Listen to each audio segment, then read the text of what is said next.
Happy Tuesday and welcome to yet another exciting episode of Smell the Coffee with your hosts Diana Master and Glenora Shipura. Good morning, my darling. How are you doing today? I'm doing quite well. You definitely had your coffee. I see the energy. I didn't have my coffee actually. Really? I had lemon tea because if you can hear in my voice, I sound a bit fluey. So I had to have lemon tea because also if you're coughing and you have a coffee. It's not a good. Yeah, I hear that. But you seem so energized. So I'm just like, this girl has had 2 cups of coffee. Fake it till you make it. I see. I would have not. I did hear a little bit of sniffling, but I just thought it's just maybe. You know. It's a combination of everything because I was on the coast over the weekend. So wow, what were you doing in the coast over the weekend? Wait, I want to get into this. Please tell me. It was a staycation. A staycation? What did you do? Tell me. Literally just that. So a staycation is basically where you go somewhere just to relax. You don't even have to do much. So literally, I was just in my hotel room the entire time. In the hotel room? Oh, wow. A whole hotel room. I had a view of the ocean and the sea and the beach. Like, it was so beautiful. And because there was a staycation, I really didn't do much. It was solely just to relax, refresh, unplug. Wow. I was literally just watching Netflix the entire time. I mean, we did go quad biking, but then the next day when we planned to do something else, it was very cold. So we just decided to stay in bed. Like, it was literally just us staycationing. Yeah, Swakop weather is a little bit unpredictable. Yeah. I love Swakop. I would go there every day if I could. But my only thing is the cold, like it gets, especially now. It gets very cold. It gets very cold. We were supposed to go for a boat cruise, and even the hotel staff was like, "No, it's not a good idea. Don't do it. It's not a good idea." So I think just that, me being outside when we went quad biking in the wind and whatever, I think that's why I came back fluey. Okay, so am I allowed? I think the viewers also want to know. With who did you go? I think we want to know. We will be back after this break and we'll get into our top stories. Stay tuned.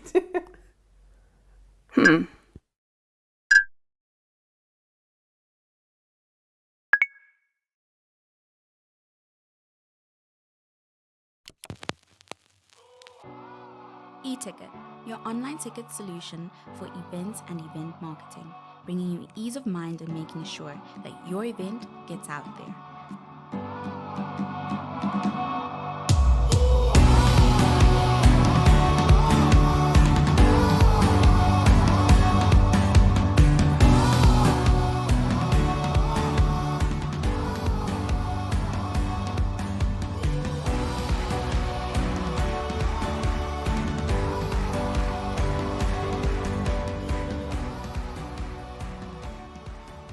For more information, contact events@nmh.com.na.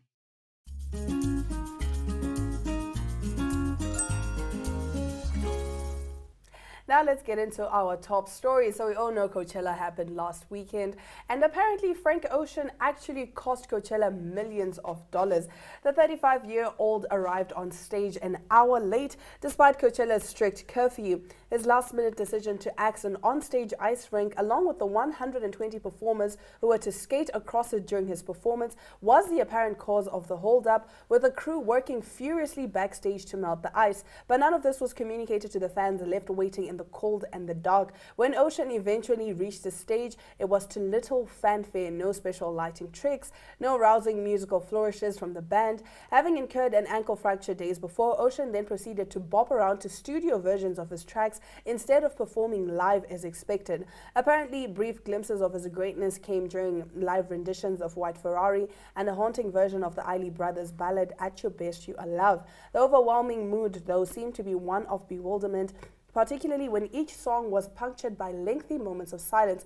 Of course, it's difficult to judge exactly how Ocean's set was received on the ground because he'd ruled out having the performance live streamed. But things certainly got worse when mid-song Ocean suddenly announced that the show was over less than an hour before it began. After it began, sorry. Wow. Okay. I can understand why he owes. Yeah, continue, yes. So basically what happened was Coachella, I actually reported this a few days ago. Coachella was being fined for staying past curfew. And Frank Ocean is one of the reasons why. So everyone was excited for him. They're like, oh my goodness, Frank Ocean, we haven't seen him perform in a while. And he was actually supposed to perform, I think back in 20 whatever, like a few years back. So it's been years, actually, since he's performed. Yes, Wow. but he was supposed to perform. He was supposed to headline Coachella at some point, but then I think he lost his brother and something like that. Like, a lot happened in his life. So now he was supposed to perform this year, and he had said he wanted to have like a whole ice skating ring. He wanted to have 120 performers skating on the ice, only for him last minute to decide, no, actually, I don't want that anymore. What? And now workers are there trying to melt the ice, and these people that are waiting, that have paid money to watch him, they don't know what's going on. They don't know what the holdup is. So imagine you paid money to see someone you haven't seen perform in a while, and they come there. They're very nonchalant. They're It's very a by the way type of thing. Like, Yes, yeah, like I it's went to very- go. I went to go grab something. Oh yeah, I forgot. I have this performance exactly to go like do. yeah. It's like oh okay, oh yeah, that's one of my Yeah, songs. as a fan, I think it's so disrespectful to do that to me. Yes. Because I'm looking forward to your music, and I also pay, to be there, and then you come in, you give me. And you're very nonchalant. You're very like whatever. Like it seemed as though he said him performing at Coachella was an ode to his brother that passed away, because his brother had always wanted to see him perform. But I was like, if that's the case, then he definitely should have just given it a little more. Yeah, Like I he should hear have you. done something better. I hear you. Well, in our next story, CNN anchor Don Lemon has hit out to the network after his firing, which came after accusation of misogyny and misbehavior. I am stunned, Lemon wrote on Twitter, saying he was told by his agent he has been let go.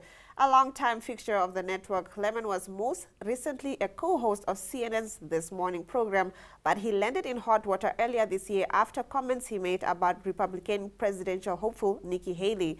Ms. Haley was not in her prime, Lemon said in February, a remark widely decried as sexist. When a woman is considered to be in her prime, it's in her 20s, 30s, and maybe her 40s, he said. Now, Lemon tweeted that after 17 years at CNN, I would have thought that someone in management would have had the decency to tell me directly. At no time was I ever given any indication that I would not be able to continue to do the work I have loved at the network. The network did not elaborate on the reason for his dismissal, but issued a statement on Monday afternoon tweeting that it called Lemon's description of events inaccurate, saying he had been given an opportunity to meet with the management. Wow. Wow. The drama. Imagine waking up to go to work and your agent is like, no, actually, you've been fired. Like, that is disrespect if And I've what's ever awful, seen. they made him do the show, and then after that, did he get the news? So he went and did the morning show, and then after that, and because viewers are like, we watched the morning show, he seemed very, Fine, yeah. very fine. Because if somebody's fired, you can sense their energy, they're a bit tense or hostile. He seemed very cool. He didn't know till the agent called him. Yeah. Okay, but I feel like this had been somewhat like a long time in the making. Yeah. I think he had made remarks or, just some... Yeah, the Variety snide Fair remarks. article that came out that said he had like a lot of misogynistic behavior. There's claims that he called a producer fat in her face. I know, right? Whoa. And he said some really sexist comments to some of his female co-workers. And I think they were claiming that because he's black and gay, he felt he can't be touched. Oh, no. Yeah. So these weren't even just snide remarks. This was Yes. full on, like, Yeah. verbal... Harassment, yeah. it was really, really ugly. He threatened some colleagues. There's a lot of stuff that came out in the Variety Fair article.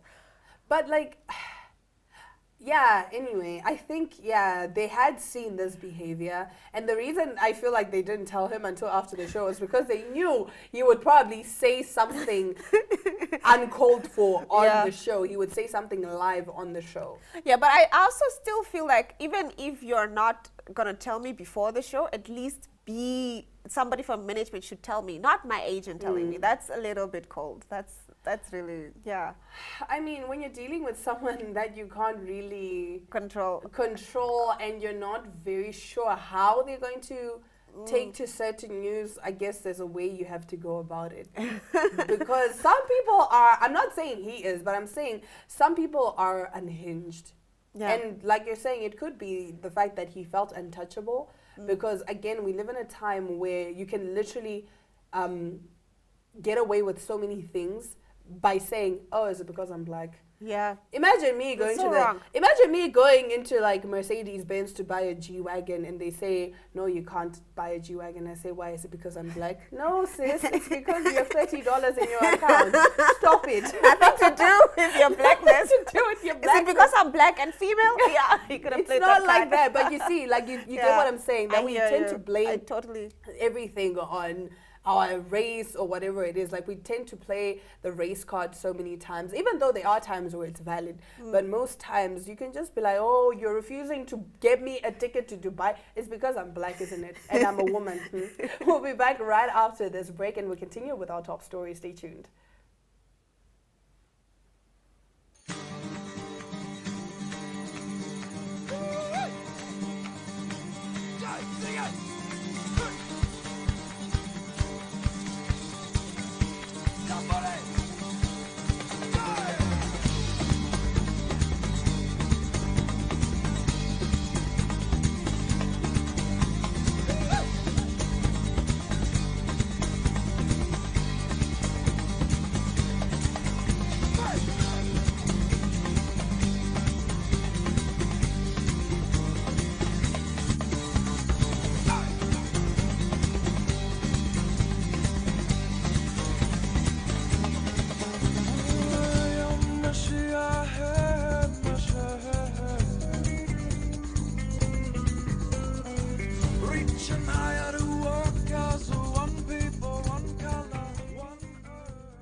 Okay, getting into the second half of our news, we talk about the Met Gala. I mean, it's happening on the 1st of May, and of course, we're so excited because it always promises to bring these amazing looks, and you know, anyone who's anyone is there. But this year, the Kardashian-Jenners might not be invited. The 2023 Met Gala is just around the corner, having all eyes on one of the biggest red carpets in America. Fashion lovers are ready for the star-studded event.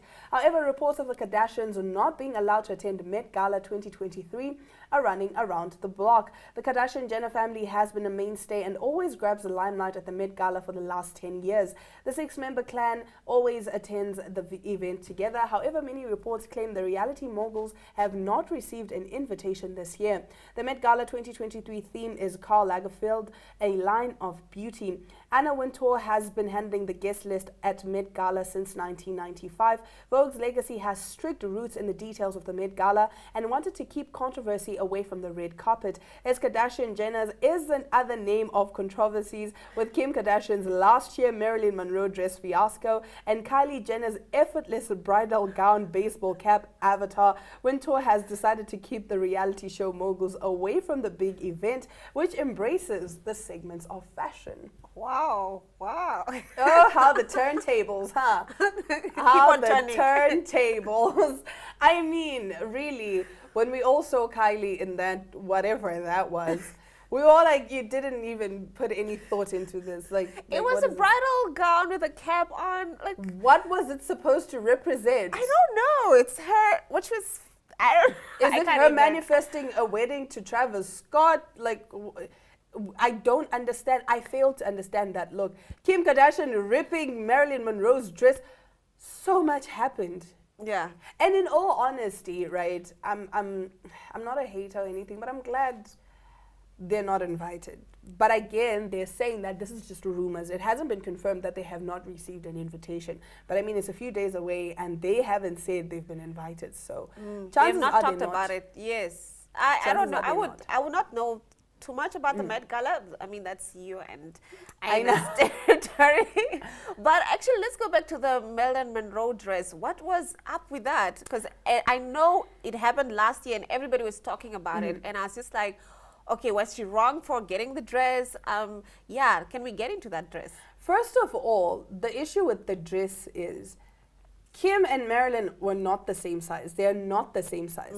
That's why Kim lost weight, which basically meant she went, got her implants taken out, got fat sucked out of her body so that she could, you know, fit into the dress. Well, she did say she went on a diet. Yeah, that's what I wanted to an say. extreme Yeah. diet. Yeah, right. But yeah, so she could fit into the dress. And she claimed she fit into the dress, only for us to realize that no, as she was getting into the dress, she actually ripped part of the dress. And this dress was, you know, it's an iconic dress. It was a monument. So people were just basically saying that that was very disrespectful of her. She could have gotten a replica of the dress made. She didn't have to put on that exact same dress. What point was she trying to prove? I get it. I also get that. Yeah, you could have just gotten like a replica made. And you're still honoring her, Exactly. Marilyn Monroe. But ripping the dress, that's just, yes. You know you can't fit in it. Just stop forcing things, guys. If you have to force it, relationships, happiness, just leave it alone. Leave it alone. Yeah, you shouldn't be forcing. Exactly, not dresses that you can't fit in. I generally thought, I'm naive, I generally thought she went on a diet and she lost the weight. Why is everybody complaining about it? And then no, it's because she lost weight. Yeah, now I know. By going to a doctor. Her doctor made her lose weight. Oh, that's nice. I want that, actually. I want that. Money is nice. Well, getting into our next story, India will overtake China to become the most populous country in the world by the end of this week, the United Nations has said. India's population is expected to reach about 1.43 billion people by the end of April, the new data shows. Now, a different UN body last week predicted that India would overtake China by the middle of this year. The Asian nations have accounted for more than a third of the global population for over 70 years. China will soon cede its long-held status as the world's most populous country, the UN's Department of Economic and Social Affairs said in a statement. 1.43 billion people in a country. Oh, wow. And just to think that we're 2.5 million people, and I thought, that is wow, ridiculous. That is ridiculous. That is ridiculous, but I mean, it's the land of my people. What can I say? Yeah, you know, it is. It's the land of my people. I can't. I know, but it's a lot. It's really a lot, and I don't know what it's like living in cities like this. I've traveled to cities where there's, more populated cities. Yeah. It's really different how you move around. Traffic is hell. Like, yes. Personally, I hate it. Yeah. Because, I mean, when you've been in Namibia and you see, like, you know when we complain, we're like, oh my goodness, there's so much traffic. No. We don't have traffic. We don't have traffic in traffic. Namibia. And it's something we need to be proud of. If you live in Namibia, you actually have a lot of, like, good things that we take for granted. Honestly, we really have that. Like when I visited like these populous cities, towns and cities, and they're like, I want to go back home. Yeah, no, I want to go back home. Yeah, definitely. It's beautiful and all, and it's great experience but I mean, to travel. We see why now India actually struggled with curbing the COVID-19 virus, because the thing is that when you have so many people, you have that many people. Everyone is breathing in everyone's face. I mean... Yeah, it's very hard to control. And honestly, like I said, we should be very, very happy. I mean, I know there's also disadvantages to being a small population country, but there's also advantages to it, and we should really appreciate it. Do you think that maybe if they bring something like China's one-child policy, then they could somewhat curb... Yeah, but China's one-child policy is now starting to affect them negatively because... they don't have enough females now of and reproductive an age and an older population. So there's also these things that you try to mitigate the situation, but But I guess for now, just to get the situation under control, something, I don't know what they can do, but hey, stick around. We'll be back with an exciting, insightful interview right after this break.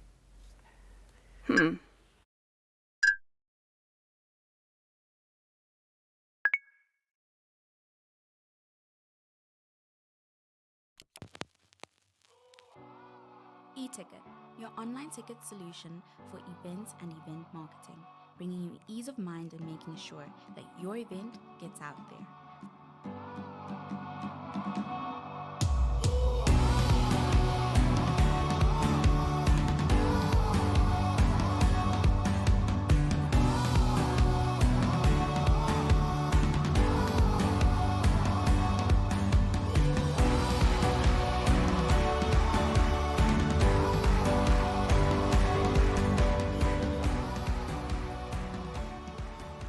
For more information, contact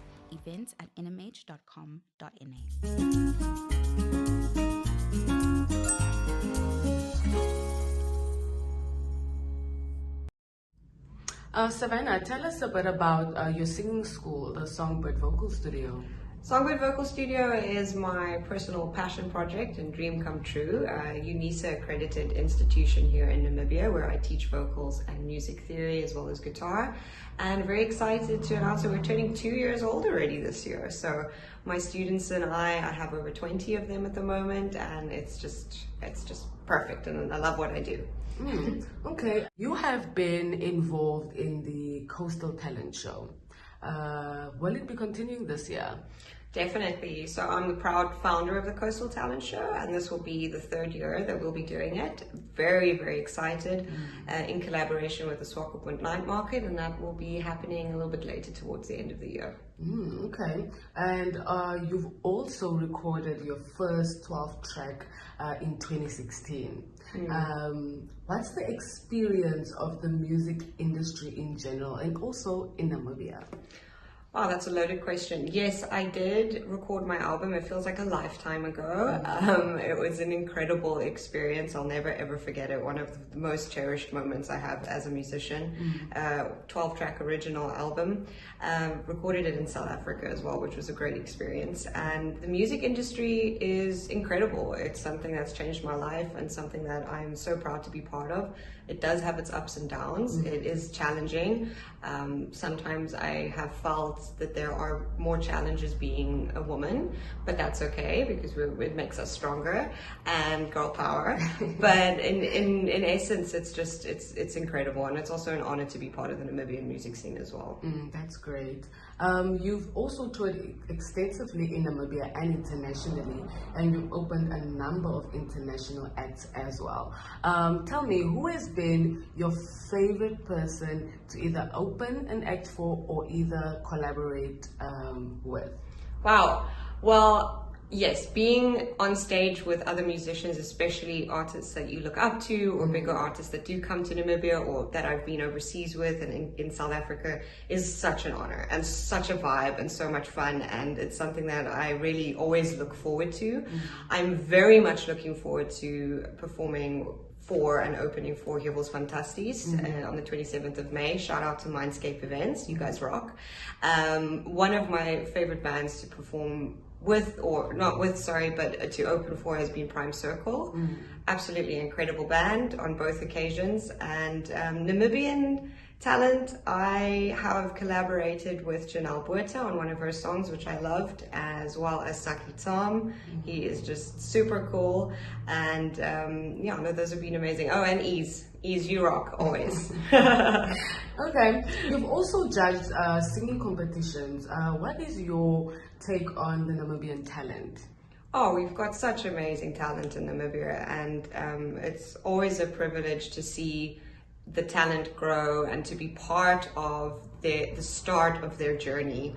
For instance, you know, with my students, my studio is turning 2 years old now, and you know, just to see them flourish is so beautiful because it also reminds you of when you started out. So we definitely are a very, very talented country.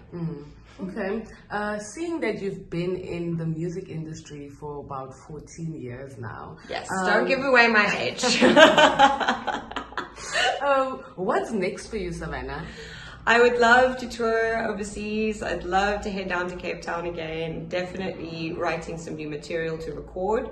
I want to get into studio and get some new music out there. It's definitely time. And just explore and, you know, perform with more artists and just have fun as a musician and you know, explore everything that it has to offer. Thank you.